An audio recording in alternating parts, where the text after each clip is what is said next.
Hey everyone, welcome to the deep dive. Yeah. So today we're talking all about habits. You know, those little things we do every day that can really make or break They us. can, for sure. We're diving deep into Atomic Habits by James Clear Yeah. to, really get to the heart of how habits work. Yeah, So we're going to try to give you some seriously actionable takeaways to understand your own habits better and actually, see if we could make those positive changes stick. for sure. I think Atomic Habits is a great book for that. So are you ready to unlock the secrets to lasting change? Absolutely. I Yeah. think it's something everyone is looking for. Me too. Okay, so Atomic Habits makes this really interesting point, right? Mm-hmm. It's not about setting these big, huge goals. Right. It's more about like who you become Yes. in the process. Yeah. Like it's about your identity. Yes. It's a very powerful shift in perspective. Yeah. So instead of focusing on, you know, what you want to achieve, think about the kind of person who already has those habits. Yeah. Like each time you act, you're essentially casting a vote for that identity. Oh, I like that. So it's not, I want to write a book. It's I am a writer. Exactly. I like that. Yeah. But how does that actually translate into building habits that stick? Well, one of the big takeaways from Atomic Habits is, just understanding how habits form. Okay. And James Clear kind of breaks it down into these 4 stages: Okay. cue, craving, response, and reward. Okay. And it's kind of this loop. Oh, interesting. Okay. Oh, yeah. A loop.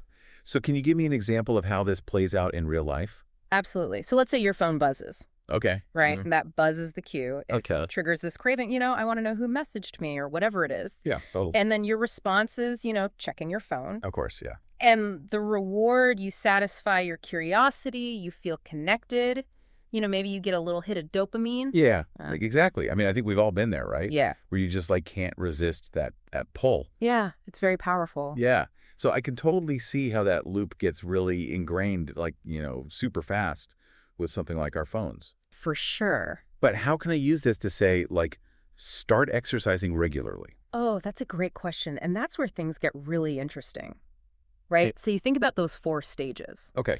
So first, you got to make the cue obvious, Okay. right? So instead of vaguely, intending to exercise, decide, after I finish my morning coffee, I will put on my workout clothes. Bam, obvious cue. So it's not enough to just have that good intention. Right. Like you have to actually like set yourself up for success in that way. Absolutely. Yeah, you're much more likely to follow through if you make it obvious like that. Oh, I like that. Well, Okay. So make it obvious. Got it. Then you've got to make it attractive. Attractive. Yeah, so maybe you only allow yourself to listen to your favorite podcast while exercising. Oh, yeah, yeah. Right? Like parrot. You're linking it to something you enjoy. Yes. So I'm actually looking forward to the workout. Right, exactly. Because it's like, oh, I get to listen to my podcast. Yeah, you're much more likely to follow through. Okay, I like it. Okay, so make it attractive. What's next? Make it easy. Make it easy. Okay. Yeah, this is the 3rd stage. Right. So maybe you start with just like a 5-minute workout. Okay. Ridiculously easy. Yeah, right. But it's about building that habit loop, So, don't go too crazy at the beginning. Exactly. Start small. Yeah, okay, start small. Yep. I like it. Okay, so we've got make it obvious, make it attractive, make it easy. What's the final piece? The final piece is you got to make it satisfying. Make it satisfying. Okay. And this kind of reinforces the habit. Okay. So like maybe you track your workouts on a calendar. You give yourself a visual reminder of your progress. Okay. Or tell a friend about your goal. A little accountability goes a long way. Yeah, I can see that. I mean, I think we've all had that experience where, like, if you tell someone you're going to do something, Yeah, you're way more likely to do it for sure. than if it's just in your own head. It's true. Okay, so make it satisfying. Okay. I can see how understanding those 4 stages, right? Yeah. Can be like a real game changer when it comes to building habits. You can, yeah. But what about when like willpower just isn't enough? Oh, yeah. I mean, sometimes I have the best of intentions, but I still find myself slipping back into those old habits. Yeah, I think everyone struggles with that. Yeah. So what do we do? Well, that's where I think this concept of the plateau of latent potential comes in. Okay, plateau of latent potential. What is that? It's this idea that, like, James Clear compares it to melting an ice cube. Okay. You can apply heat for a while Okay. and nothing seems to be happening. Okay, so it's like you're not making any progress. Right, exactly. But then you hit that critical point, that 32 degrees, Okay. Yeah. and suddenly the ice melts. Habits are kind of similar. Okay, so no more getting discouraged if I don't see those results right away. Right. Like, I just need to trust the process and keep showing up. Exactly. It's about, those small, consistent actions, those daily votes for the identity you're building. Yeah. Okay. I like that. Now, one of the things that I found really fascinating about atomic habits Yeah. is how much our environment actually, like, influences our habits. Yeah, for sure. It's a huge factor. Like, is it really just about willpower? No. Or is it about, setting ourselves up for success Right. in some way? Yeah. James Clear talks about the power of implementation intentions. Okay. Implementation intentions. What are those? It's basically, fancy way of saying plan ahead. Okay. Yeah. So, you decide exactly when and where you'll perform the new habit. So instead of just saying, I should meditate more, Right. it's like, I'm going to meditate for 5 minutes in my living room right after I wake up. Exactly. Be very specific. Yeah, okay, so be specific about it. Got it. Okay. Yeah. And I think there's actually been studies on this, Yeah, absolutely. where it's like, this kind of planning actually really increases your chances of success. Yeah, there was this one study Yeah. where people who planned when and where they would exercise were twice as likely to follow through. Wow. Okay, so that's like significant. It is, yeah. Okay, so instead of just like hoping for the best, Yeah. we're actually like creating that clear path to action. You're setting yourself up for success. Got it. Okay, so we talked about planning ahead. Yeah. What else can we do to set ourselves up for success? Well, it's interesting if you think about how our brains are wired. Okay. Our brains are like prediction machines. Okay. They're constantly looking for patterns and trying to anticipate what's next. So if I'm like always grabbing my phone first thing in the morning, Right? my brain's like, oh, this is what we do. Yeah, it expects that. Right. It becomes automatic. Okay, yeah, so it becomes like an automatic habit. Right, exactly. Just because like my brain's like, oh, this is what we do. Yeah, and those neural pathways become stronger with repetition. Yeah. But here's the thing, even seemingly unrelated cues can trigger old habits. Oh, that's interesting. Yeah, so James Clear shares this story about this therapist named Patty Allwell, Okay. and she successfully quit smoking for years. Wow. Okay, good for her. But then she relapsed when she started riding horses again. Wait, what?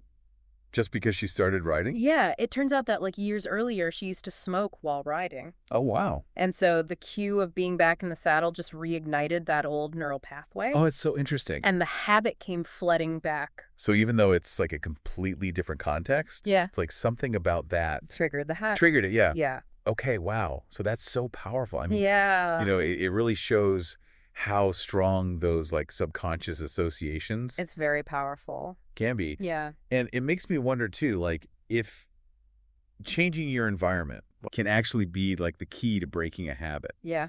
I think it can be sometimes, you Yeah. know? The best way to change a habit is to change your context entirely. Yeah. Do you remember that study about the Vietnam War veterans and heroin addiction? Okay, now that sounds really interesting, but what does the Vietnam War have to do with habits? Well, so during the war, heroin use was rampant among the soldiers, Okay. right? And the prevailing belief was that addiction was basically a life sentence. Oh, wow. But when those soldiers returned home, Yeah. something incredible happened. What happened? About 90% of them spontaneously overcame their addiction. What, they just like quit cold turkey? Basically, yeah, it was a complete shock to researchers. Wow. So like what was the key? Was it just being away from the drug? Well, it was the change of environment. They were removed from the cues that triggered their drug use. Oh, so it was like they were in a completely different context. Exactly. And their brains weren't like, oh, this is This is what we do here. what we do here. Right. Okay, wow. So sometimes like a fresh start, a new environment Yeah. can actually be the key to breaking free from those old ingrained patterns. It can be, yeah. It's not always about willpower. Yeah. It can be about strategic environment design. Oh, this is blowing my mind because it's like we're not just victims of our habits. Right. We can actually like hack our environment Exactly. to make it work for us. Yeah. I love that. Okay, so we've talked about making those good habits obvious. Yeah. We've talked about, planning ahead and all that. Yeah. What about making those good habits irresistible? Yeah. Well, that brings us to James Clear's second law of behavior change. Oh, okay. Make it attractive. Make it attractive. Okay. Yeah. And to understand this, we need to kind of delve into the brain's reward system Okay. and the fascinating role of dopamine. Okay, dopamine, the feel-good chemical. It's a bit more nuanced than that. Okay. It's actually the anticipation of a reward Yeah. rather than the reward itself that triggers dopamine release Oh, and kind of fuels our motivation. so it's like that excitement Exactly. of like, look looking forward to something. Yes. That's what's really driving us. Yeah, think about how excited you get planning a vacation. Oh, yeah, absolutely. I mean, I'm already like living the trip Exactly. before you even get there. And it's so powerful, that anticipation, that dopamine surge. Yeah. And we can use that same mechanism to make our desired habits, more enticing. Okay, so how do we apply this to, say, starting a meditation practice? Okay, well, James Clear suggests this technique called temptation bundling. Temptation bundling, okay. It's basically about pairing something you need to do with something you want to do. Okay, so give me an example. All right, so let's say you love listening to podcasts, Okay. but you struggle to find time to meditate. Oh, yeah. You can make a rule, only allow yourself to listen to your favorite podcast while meditating. Oh, that's smart. Okay. Right. You're essentially hijacking your brain's reward system. Okay. So you're not just meditating, you're getting that hit of dopamine from the podcast. Yeah, so I'm tricking my brain into actually enjoying it. Yeah, exactly. Okay, so it's like turning shoulds into wanties. Exactly, yeah. I like that. Okay, any other examples? Yeah, absolutely. Let's say you really enjoy watching TV, Okay. but you also want to be more productive. Okay, yeah. You could only allow yourself to watch your favorite show after completing a certain amount of work. Oh, okay, so it's like a reward Yeah. at the end. So you're motivated by the reward, but Yeah. you're also getting things done. Okay, I like it. So you're kind of like getting the best of both worlds. Right. Okay, so we've got temptation bundling. Okay. Now, this is where things get kind of scary Yeah. because James Clear highlights this study Yes. where they stimulated the reward centers in mice brains with dopamine. Yeah. Every time they poked their noses into a box. Yeah, it's a fascinating study. Why would mice want to poke a box repeatedly? Well, because of that dopamine hit, Okay. they developed this intense craving that they were poking the box up to 800 times an hour. What, 800 times an hour? That's crazy. It is, yeah. Okay, but what does this have to do with us? Well, it just shows how powerful, these dopamine-driven cravings can be. Yeah. And how we can use that same power to fuel our own habits. Oh, okay. Think about things like slot machines. Oh, yeah. The anticipation of a win keeps people hooked, spinning those wheels for hours. Yeah, I mean, it's like our brains are wired for addiction in some ways. Yeah, you could say that, but it's not about addiction. It's about understanding how motivation works, Okay.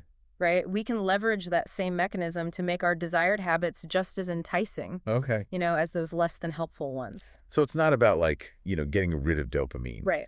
It's about like understanding how to use it to our advantage. Yeah, exactly. Okay, so we're learning to like outsmart our brains in a way, Yeah, you could say that. like working with our biology Yeah, instead of fighting against it. yeah, I like that. Okay, I like that.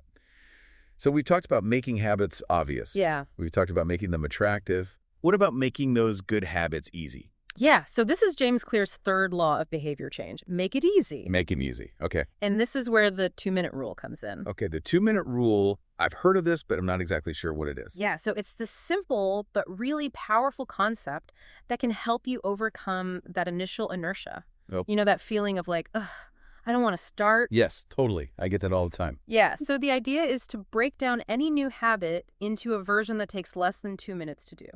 Okay, so give me an example. Okay, so instead of trying to meditate for 30 minutes, Yeah. start with just 1 minute. Okay. Or instead of aiming for an hour-long workout, do 5 push-ups. Okay, so like make the starting point really small. Ridiculously easy. Ridiculously easy. Yeah. Yeah, and the goal is to remove any excuse not to start. Okay. Once you've taken that initial step, Yeah. you're much more likely to continue. Oh, so it's kind of like, you're tricking yourself into getting started. You could say that But then once you're going, it's like, oh, you're more likely to keep going. I might as well keep going. Oh, right. I like that. I like Yeah. that. Okay, and this ties into another thing we talked about, right? Yes. Which is environment design, Right. right? So like how can we design our environment Yeah. to make good habits easier? So it's about making the desired action the path of least resistance. Okay. So, want to eat healthier snacks, Okay. hide the junk food, Okay. put a bowl of fruit on the counter, Okay. Yeah. Want to work out in the mornings, lay out your workout clothes the night before. Okay, so I'm making it easy Exactly. to make those good choices. Yeah. Yeah. Okay, and it works the other way around too, It right? does. Yeah. It's like if I want to watch less TV. Unplug it after each use. Okay. Want to reduce social media time. Yeah. Delete the apps from your phone. Okay, yeah. So make it harder to do the things Exactly. I don't want to do. Out of sight, out of mind. Yeah. Yeah, out of sight, out of mind. Hey. I like it. Okay, so we've talked about making it obvious, Yeah. attractive, easy. What about making those good habits satisfying? Yeah, so this is James Clear's fourth law of behavior change. Make it satisfying. Make it satisfying. And this is where we kind of run into this challenge because our brains are wired for instant gratification. Yeah, they are. Right. And it seems like good habits, the benefits often take a while to show up. Yeah. Whereas like bad habits are like so immediately gratifying. Yeah, that's true. And that's why immediate rewards are so crucial. Okay. They provide that positive reinforcement that helps the habit stick. Okay, so what are some examples of immediate rewards? Well, remember the paperclip strategy we talked about earlier? What you mean, like moving paper clips from one jar to another? Yeah. That actually works. It does, yeah. It might seem silly, Okay. but it plays on our brain's love of progress. Okay. Seeing those tangible results. Okay. So each time you move that paperclip, you're not only reinforcing the behavior, Yeah. you're also experiencing a sense of accomplishment. So it's like a visual, Yeah, like a visual representation of like, hey, I'm moving forward. exactly. And it works for other habits too. Like you could use a habit tracker to mark off each day you exercise, meditate, or write. Okay. That visual proof of your progress makes the habit more satisfying. Yeah, I could see that. Yeah. Okay, so, I mean, this is making me rethink my whole approach to habits. Yeah. It's not just about like willpower and, like forcing myself to do things. Right. It's about really understanding like the science behind how habits work Yeah. and then like using that to my advantage. Exactly. That's the beauty of atomic habits. Yeah. It's not about beating yourself up for slip-ups. It's Yeah. about creating a system that makes success inevitable. I love that. Okay, so we've covered a lot of ground today, but before we wrap up this first part of our deep dive, Yeah. I'm curious about one more thing. Yeah. James Clear talks about making habits satisfying, Yes. which I totally get. But our brains are also like wired for instant gratification. Yeah, they are. So how do we reconcile those two things? That is a great question, and that's what we're going to dive into when we come back for part 2. Okay, awesome. Well, everyone stay tuned because we are going to be right back to unpack that very question. Yes, we are. Welcome back to the deep dive. So we're picking up right where we left off, talking about how to make those good habits stick. Yes, About- exactly. And it's interesting because, Yeah.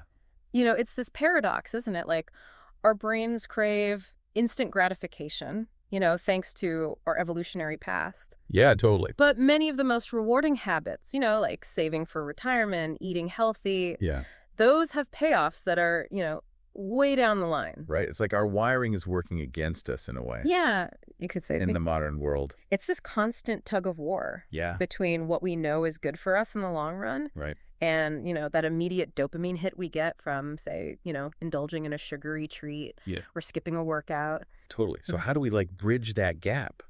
How do we make those long-term rewards Right. feel more immediate and satisfying? Yeah, well, James Clear offers some really clever strategies in Atomic Habits.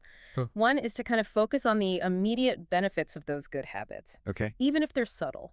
So like instead of fixating on like, losing 10 pounds, Yeah. which might take months, Yeah. it's like, okay, how do I feel right now after this workout? Exactly. Or like, maybe I can't afford that vacation yet, Yeah, but I feel good knowing that I'm putting money aside. exactly. And It's about shifting your perspective, Yeah.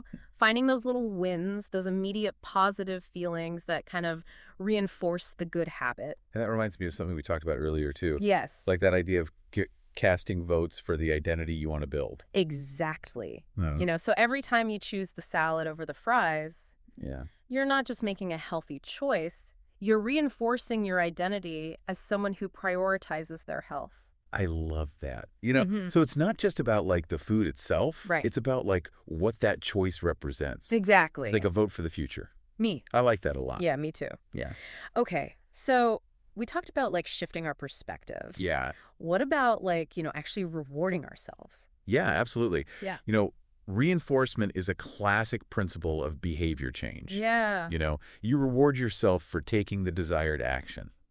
But the reward has to be immediate, right? Yeah, it has to be something you can enjoy now in the moment. Okay. Remember those little bursts of dopamine we discussed? Mhm. Think of the paperclip strategy. Okay, so moving those paper clips from one jar to another. Yeah. I'll admit I was a little skeptical about that one at first. I know it sounds silly, Yeah. but it plays on our brain's love of progress. Yeah. Like seeing those tangible results. Yeah. Each time you move that paperclip, you're not only reinforcing the behavior, Yeah. but you're also experiencing that sense of accomplishment So it's like a visual reminder. that I'm moving in the right direction, Exact. even if it's just like tiny increments. And that brings us back to habit tracking. It all connects. Yeah, it does. Okay, so we talked about habit tracking a little bit before, Yeah. but I'm eager to hear like more about how it actually works. Like Yeah. what does that look like? Well, it's really as simple as it sounds. You're just recording your progress. Okay. Some people use a calendar and, mark off each day they successfully complete their habit. Yeah, I've tried those calendar methods before, Yeah. but honestly, I often forget to mark them off, I hear that a lot. which kind of defeats the purpose. It does, yeah. So the key is to find a method that works for you that fits into your routine. Okay. So, if a physical calendar isn't working, maybe try a digital tracker or even just keeping a simple journal. So it's less about the specific tool and more about like finding a system Yeah. that I'll actually use, Right. that I'll actually stick with. Exactly. The less friction, the better. Okay, so let's say I've found like my perfect habit tracking system. Okay. How does this actually help me, achieve my goals? So I think about habit tracking as like having this personal cheerleader in your pocket, Yep. It's providing this constant stream of positive reinforcement, Okay. and it offers several benefits. Okay. First, it makes your progress visual. Okay. Think about those don't break the chain calendars. Yeah. Seeing that chain of X's, grow longer and longer can be incredibly motivating. Yeah, it's like a source of pride almost. Exactly. And it taps into that sense of accomplishment, Yeah, which we know is a key driver of motivation. totally. Okay, so we've got the visual aspect.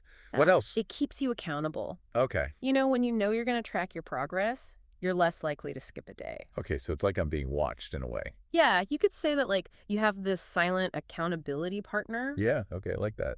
And then finally, habit tracking provides this valuable data that you can use to kind of refine your approach.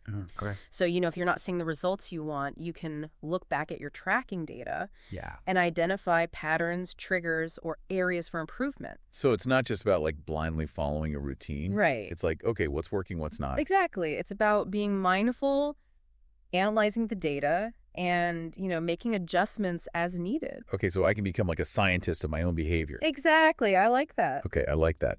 Okay, so we've talked about habit tracking. Yeah. Now let's talk about dopamine. Yeah, we're back to dopamine. It really is like at the core of so much of our behavior. It really is. It's this neurochemical associated with pleasure, motivation, reward. Yeah.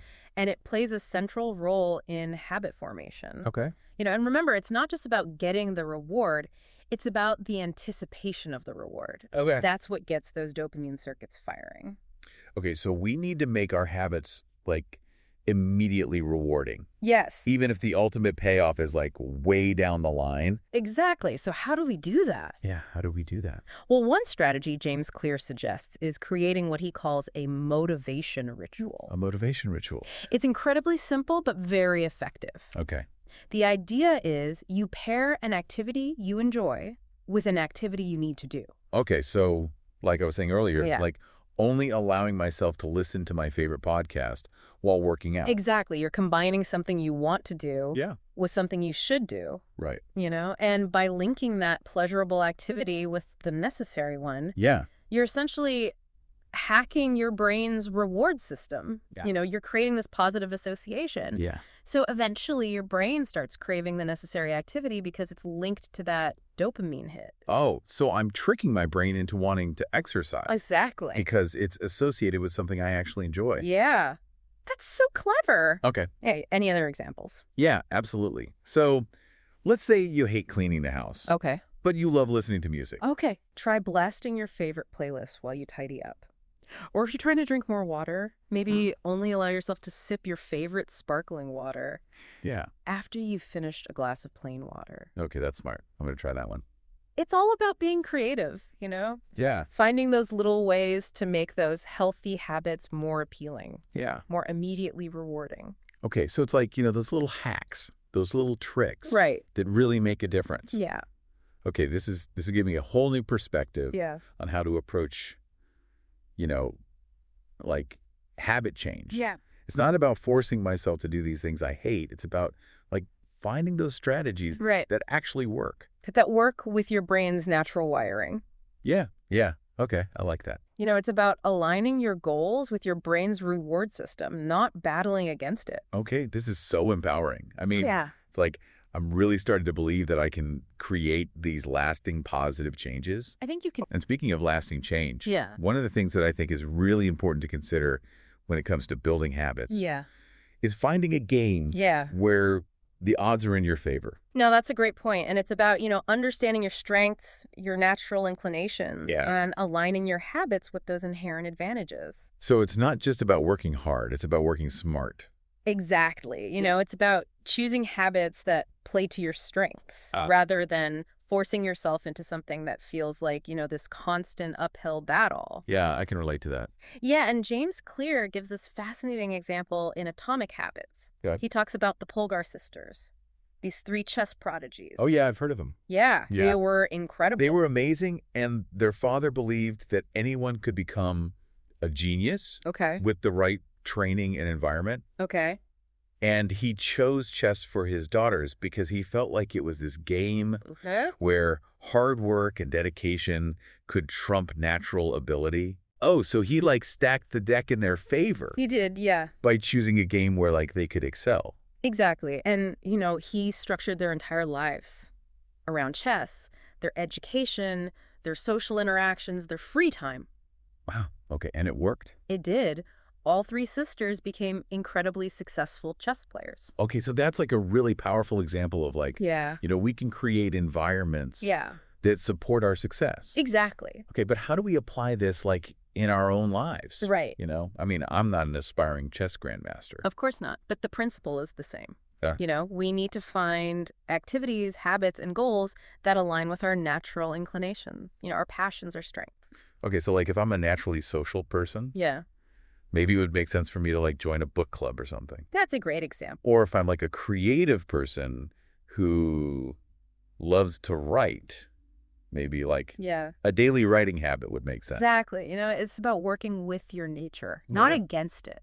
Okay, this is making me rethink my whole approach Yeah. to habit formation. Yeah. It's not about forcing myself into this mold. Right. It's about finding what works for me, what feels natural Exactly. and enjoyable. It's about building a system of habits that supports your unique journey and plays to your strengths.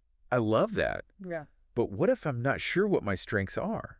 Right. How do I figure that out? Yeah. So that's where self-awareness comes in. Yeah. James Clear recommends taking some time to reflect on your past experiences. Okay. What activities have you genuinely enjoyed? Okay. What tasks have you excelled at? Yeah. What comes easily to you that others might struggle with? So it's looking for those clues, those patterns that reveal my natural talents. It's like a treasure hunt within yourself. I love that. It's like a treasure hunt within myself. I love that. Okay, so, it might take some experimentation Yeah. to It could- really find that sweet spot. Yeah, but once you do, Yeah. building habits that align with your strengths will become much easier. Yeah. Okay, this is so insightful. Yeah. It's not just about choosing the right habits. Right. It's about choosing the habits that are right for me. Exactly. Okay, now let's talk about a challenge that I think we all face when it comes to building habits. Yeah. Which is, those moments when our motivation just wanes? Yeah. We don't feel like sticking to our routine. Right. I can start a new habit with so much enthusiasm and energy, and then life happens, Yeah, I think we've all been there. I get busy, I get tired, I get distracted, Yeah, it happens. and suddenly that once exciting routine feels like a chore. Yeah. And, James Clear emphasizes that successful people Yeah. aren't immune to those feelings of demotivation. Really? They just have systems in place to help them push through. So it's not about having superhuman willpower. No, willpower is a finite resource. Okay. It gets depleted throughout the day. Yeah. It's kind of like a battery. Oh, okay. So it's Mhm. I'm using up my willpower. And when we rely on it solely to keep us on track, we're setting ourselves up for failure. Okay, so what's the alternative? How do we stay consistent even when we're not feeling it? Well, I think, James Clear would say, focus on building systems, routines, Yeah. environments that make it easier to stick to your habits, Okay. even when you don't feel like it. So instead of relying on my willpower to drag myself to the gym, Right. it's create a system that makes going to the gym automatic almost. Exactly. Yeah. And that could involve finding a workout buddy who holds you accountable, Yeah. scheduling your workouts in advance, even just laying out your workout clothes the night before. Am I taking away those excuses? Right. Like I'm removing the opportunity for me to be like, Right. I don't feel like it today. Exactly. And you know what James Clear says is that showing up, Yeah. even when you don't feel like it, is one of the most important habits you can develop. So it's not about waiting for inspiration to strike. Right. It's just like doing the work. Yeah. Day in and day out. He uses this great analogy. He talks about, the difference between a professional and an amateur. Okay. Amateurs let their feelings dictate their actions. Yeah. Professionals show up regardless of how they feel. Okay. I like that. Be a pro. Be a pro. Show up consistently. Yeah. Okay. But what about those times when we inevitably miss a day? Yeah. Does that mean we failed? No, not at all. We're all human slip-ups happen. Yeah. The key is to get back on track as quickly as possible. Okay. James Clear has this great rule. He says, never miss twice. Okay. So, if you miss one day, don't beat yourself up about it. Yeah. Just make sure you don't miss 2 days in a row. I like that rule. It kind of takes the pressure off, Yeah, it does. but it still emphasizes consistency. Exactly. It's about finding that balance between discipline and self-compassion. Okay. So we've talked about, showing up consistently. Yeah, What about maintaining motivation over the long term? right. Like how do we prevent, those slumps and setbacks? Yeah. So, James Clear emphasizes the importance of reflection and review. Yep. It's not enough to just set a goal and start working towards it. Right. We need to kind of periodically step back and assess our progress. So it's like, being mindful, Yeah. paying attention to how our habits are impacting our lives, Exactly. not just like blindly going through the motions. He recommends scheduling regular reflection time, Okay. whether it's weekly, monthly, even annually. Okay. And during those reflection sessions, ask yourself some key questions. What went well? Go away. What didn't go so well? What have I learned from this process? Okay. What adjustments can I make moving forward? So it's like a check-in with myself. Exactly. The time to course correct. Exactly. Make sure I'm still on track. And this process of reflection and review isn't just about identifying areas for improvement. Right. It's also about celebrating your successes, no matter how small. Oh, I love that. It's so easy to get caught up in what we haven't accomplished and forget to appreciate how far we've come. Yeah. It's like we need to celebrate those wins. We do. Those small wins, those incremental improvements are what fuel our motivation Yeah. and keep us moving forward on the path of long-term growth. Okay. So it's like celebrating the journey, not just the destination. Exactly. And here's a key point that James Clear makes about making reflection really effective. Yep. It's not just about thinking about your progress. It's about writing things down. Writing things down. Okay. Why is that so important? Well, it forces us to clarify our thoughts. Oh, okay. To organize our ideas and to make concrete plans for the future. So instead of just like, vaguely thinking about what I want to change, Right. it's like I'm actually making it real Exactly. by putting it on paper. And here's the thing. When we write things down, we're more likely to remember them Oh, okay. and to actually take action. Oh, interesting. Okay. So we've talked about reflection. We've talked about review. Yeah. Now I want to shift gears a bit and talk about, one of the things that I found most empowering Okay. about Atomic Habits, Okay. which is this idea that like small changes Yes. repeated consistently over time Yeah. can have a profound impact. They absolutely can. He calls them tiny gains. Tiny gains. Okay. Those 1% improvements that compound over time. Okay. He compares it to the power of compound interest in a savings account. Okay. Yeah. What starts out as a small amount, grows exponentially over time. Okay. So it's like you're making those small deposits Yeah. every day And they add up. and they add up. Okay. I like that analogy. Now that brings me to a question. Okay. What's one small habit that you think people could start today? Oh, that's a great question. That would make a big difference over time. That is a great question. And I think that's something that, everyone needs to kind of reflect on Yeah. and figure out for themselves what would work best for them. Yeah, but just to kind of get us thinking, what are some examples? Well, one thing that comes to mind is meditation. Okay. Yeah. Even just starting with 1 minute a day. Yeah. Can make a huge difference in your stress levels, your Yeah. focus, Yeah. your overall well-being. Yeah, totally. I've heard that meditation can be really powerful. It can be. Yeah. That's one of those things that's like Yeah. hard to stick with. It can be. Yeah. Yeah. It takes practice. Yeah. Yeah. Okay, what about for people who are maybe more like action-oriented, Yeah. like what kind of habit could they start? Yeah, well, one thing that comes to mind is exercise. Okay. Even just going for a 10-minute walk every day can Yeah, have a huge impact on your physical and mental health. totally. Right. And like you were saying Yeah. earlier, it doesn't have to be like this crazy long workout. No, start small, Yeah, be consistent. yeah. Yeah. Okay. I like that. I like that. hmm Okay, so we've talked about like, some small habits Yeah. that people could start. Yeah. What about some things that people can stop doing? Yep. Oh, that's a great question, too. What are some of those like bad habits Yeah. that we might want to consider breaking? Well, one that comes to mind is mindlessly scrolling on social media. Oh, yeah. I think we're all guilty of that one. Yeah, it can be a real time suck, Yeah. and it can really drain our energy and focus. So what's like a good alternative to that? Well, instead of reaching for your phone every time you have a spare moment, Yeah. maybe try reading a book Right. or spending time in nature Yeah. or connecting with a loved one. Okay, so it's like being more intentional Exactly. with how we spend our time. Yeah. Okay, I like that. I like that. All right, so we've covered a lot of ground today. We have. But before we wrap up this second part of our deep dive, Yeah. I want to touch on one more thing. Okay.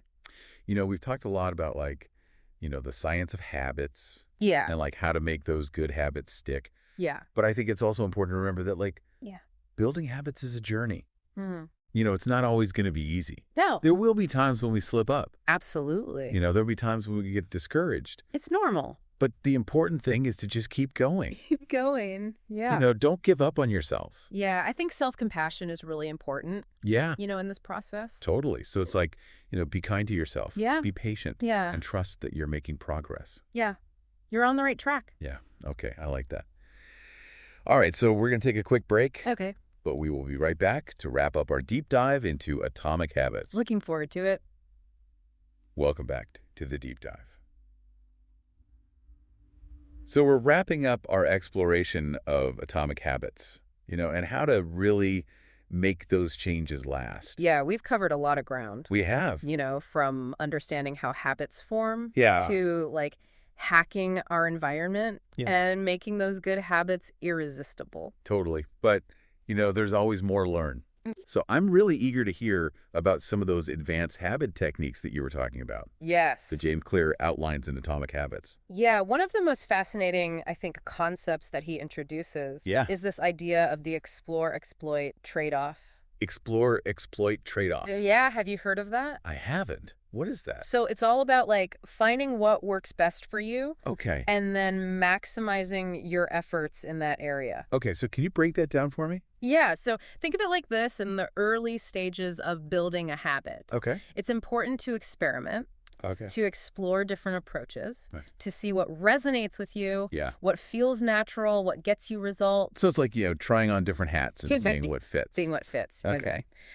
But once you've identified a strategy that works, Yeah. a system that feels good, Yeah. then it's time to kind of shift gears and exploit that winning formula. So it's like a two-phase approach. Yeah. First, you cast a wide net. Yeah. Then you double down. You double down exactly. So what's working? It's about being strategic with your efforts, Okay. not just blindly following a routine if it's not serving you. Okay, I like that. So let's say I found my winning strategy. Okay. How do I exploit it? Okay, well, one way is to really focus on optimizing your environment. Okay. Remember, our environment has a huge impact on our behavior. Yeah. So once you kind of know what works for you, you can start to design your surroundings to support that habit. Okay, so like, if I've discovered that I'm more likely to exercise in the morning, Yeah. maybe I make sure that my workout clothes are laid out the night before, Exactly. or I set my alarm to a really motivating playlist. Yes, set yourself up for success. Yeah. You're removing any barriers to action Yeah. and making it as easy as possible to stick to your routine. Okay, so remove those barriers, make it easy.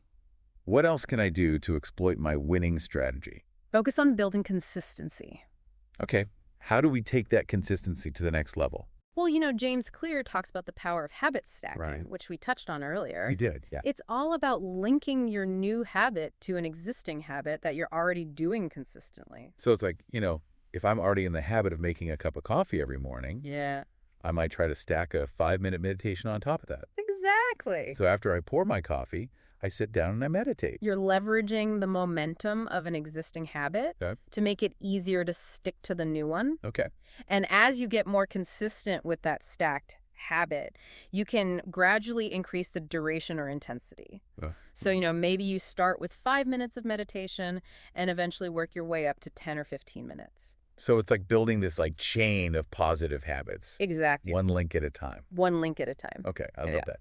Now, another technique that I think is really important is reflecting and reviewing your progress. That's huge. Right, we talked about this a little bit in the last part. We did. But I think it's worth emphasizing because it's so crucial for long-term success. It's so important. So it's not enough to just track our habits. Right. We need to actually analyze what's working, what's not. Yes, be mindful. Pay Yeah. attention. So how do we make sure that we're actually taking the time to do that? Schedule it. Schedule it. Okay. Yeah. Whether it's weekly, monthly, or even quarterly, Okay. just block out some time on your calendar Okay. to reflect and review. Okay. And, ask yourself some key questions. What went well? Okay. What were my biggest wins? Okay. What challenges did I face? Right. What adjustments can I make moving forward? So it's like a performance review It is. for my habits. I love that. Okay. And remember, reflection isn't just about, identifying areas for improvement. Right. It's also about acknowledging and celebrating your successes, Yeah. no matter how small. Yeah. Give yourself credit Give yourself credit. for the effort. Yeah. Okay. I like that. So, this has been such an incredible conversation. Yeah, it has. I feel like I'm walking away with so many tools Good. to, actually create lasting positive changes. I'm so glad. And that's what it's all about, right? It is. I'm like, it's one thing to learn about this stuff, Yeah, but it's another thing to actually put it into practice. absolutely. And that's what James Clear, I think, would emphasize, Yeah. It's about taking action. Taking action. Starting small action. Experimenting. Yeah. Finding what works for you. Yeah. And keep building those atomic habits one day at a time. One day at a time. Okay, I love that. Well, that brings us to the end of our deep dive into atomic habits. It does. But before we go, I want to leave you with a final thought. Yeah. The one small habit that you can start today that will move you closer to the person you want to become. Yeah. Think about that. It doesn't have to be anything major, just something small, something easy, something you can commit to doing consistently. And remember, every action you take is a vote for the type of person you want to be. Ooh, I like that. All right, well, thank you everyone for joining us Yes, thank you. on this deep dive into atomic habits. It's been fun. It has been fun. I've learned a lot, Me too. and we'll see you next time. See you next time.